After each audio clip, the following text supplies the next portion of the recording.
Hello GT Nation, how are you all doing today? I'm Alex. You can follow me on Twitter at AlexDoesCars, and today we have your Thursday update of the best news, the cream of the crop, if I can edit this fast enough on a Thursday. Coming up in this video.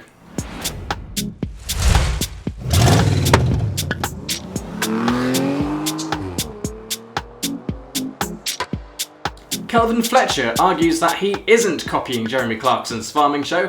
Drive to Survive Season 4's release date has now been revealed. Toyota is working on a manual gearbox for electric cars. And Ricard Hammond reveals he didn't tell his wife he was revisiting the drag car that almost killed him. In 2007, a news bulletin swept the world as Ricard Hammond crashed the vampire dragster on Top Gear. He was severely injured and was later placed into a coma whilst he was hospitalised to aid his recovery. Well, recover he did, with him now only linking a poor memory to the incident which could have killed him.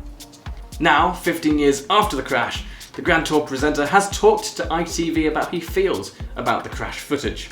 On being asked whether he found it difficult to watch the footage back, he answered, "I think I did for a while, but not so much now, not really.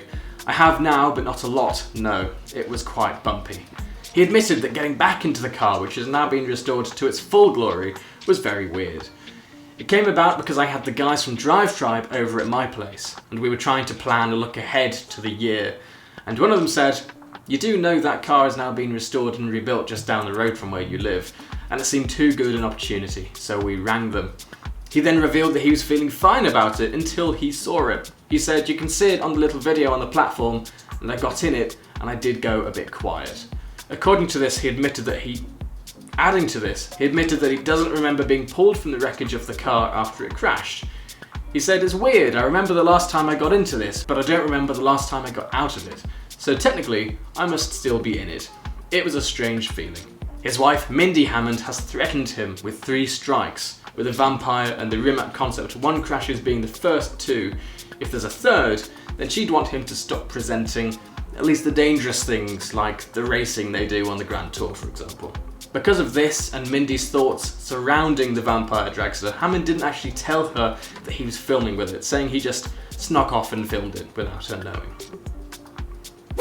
With the future of cars being not only automatic, but now all electric, it's no surprise that the manual gearbox is slowly dwindling in numbers. But Toyota isn't letting go of the manual gearbox without a fight, according to recent reports on the automaker that it's creating a fake manual gearbox for its future EVs. BZ Forums has found patents that were filed by Toyota in 2021, which involves a number of different ideas. These come in the forms of a simulated clutch, a simulated gear shift, and a way to disconnect the power from the wheels just like a clutch pedal would do in an internal combustion engine car. This is how one of the patents read. The electrical vehicle includes a shift lever and a clutch pedal for pseudo-realising the manual gear change of the MT vehicle. The shift lever is operated by the driver to select an arbitrary virtual gear stage mode from among plurality of virtual gear stage modes. The controller calculates the virtual engine speed of the virtual engine and displays the virtual engine speed on the display. It's quite a mouthful. The system will offer 3 modes. A mode that requires a clutch pedal and a gear shift, one that requires just a shift in gear, and finally a fully automatic mode that doesn't require any input. This covers a host of different experiences, such as a fully manual car, a dual clutch type supercar, and, let's say, a Prius. Different strokes for different folks. The patent suggests, though, that when in its 3rd mode, fully automatic, the car will still feel like it's a nice car and not an EV with a single forward drive. The tech will even give you a rev counter so you can manage the car's gear changes. We've already seen something very similar to this in the 2017 Toyota GR HV concept car. Looking like a GT86 with a Targa top, the driver had access to an H-pattern gearbox despite its EV powertrain. It was activated by a button on the gear knob, similar to that of a hidden NOS button in a Fast and Furious film. This was obviously just a concept, but certainly shows what direction Toyota wants to move in. And this makes us very excited for the future of cars, even those without engines. But maybe more importantly, it proves that Toyota knows what we want. It's time to take your tyres out of the heated blankets because Netflix has just revealed the release date of Drive to Survive Season 4. Fans of the F1 haven't been able to get enough of the documentary as it dives into the behind the scenes of the teams and drivers. In fact, the series has converted non-fans to the sport who are now engaged with the relationships between these drivers. But the 2021 season was a big one, and I'm sure that many will want more details behind the drama between Lewis Hamilton and Max Verstappen. There's plenty of other drama to soak in as well.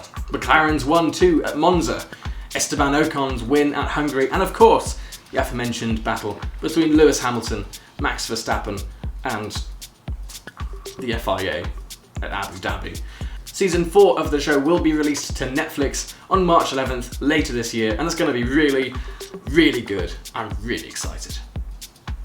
Kelvin Fletcher, an actor from the British soap Emmerdale, has started Kelvin's Big Farming Adventure, a BBC show that follows him and his family as they start a farm. Remind you of anything? Yeah, this is eerily close to Clarkson's Farm, which was released last year to Amazon Prime and has seen Jeremy Clarkson and his team highly praised as viewers flocked to watch it. Pun not intended. Similarities have obviously been spotted between the two programmes, and viewers of Fletcher's farming show haven't stayed silent, with many calling out the show for copying Clarkson's. Kelvin's Big Farming Adventure, that's a mouthful, follows almost the same idea as Clarkson's farm. He and his family have no farming experience, so it's a learning curve as they tend to fields and care for their sheep. The show is presented in a very different format to Clarkson's, but I'm sure it's not a coincidence that it's aired barely a year after the Amazon show. Now, Kelvin has tagged this criticism as being unfair and has spoken out to defend his show. He told the NetMums podcast, "It's a bit unfair, I think. There's a whole host of that type of show. I can think of half a dozen straight away. You know, idyllic country living representing the industry and giving you an insight into what it's like. Something a little light-hearted. So to be compared exclusively to Clarkson, I think is a little random, as people can see it's a completely different show. Obviously, this rival has been created by viewers because, to begin with, Clarkson's Farm is headed by Jeremy, an extremely popular presenter with lots of viewers. But also, I believe the fact that Fletcher's show is a BBC programme has something to do with it, thanks to BBC's rivalry and history with the Grand Tour presenter. Kelvin has said, "We were already 3 months into production when Clarkson's came out." So to suggest that we did get a lot of suggestions, like, oh, they've just ripped it off, they've copycatted it. Don't forget there's probably a 3-month development process, there's a pitching process, a commission process. We were 3 months down the line into filming, then Clarkson came on in the summertime. We have no evidence to believe the BBC was copying Jeremy, but it does certainly feel like a coincidence. What do you think? Let us know in the comments. And while you're there, leave a like, and if you're not already, subscribe now, please. But before I leave you, I have a question for you. If Clarkson, Hammond or May could revisit any episode, any car, or any challenge they've done from their long history of working together, what would you choose? Let me know in the comments. Thanks so much for watching. I've been Alex, and this is GTNATION.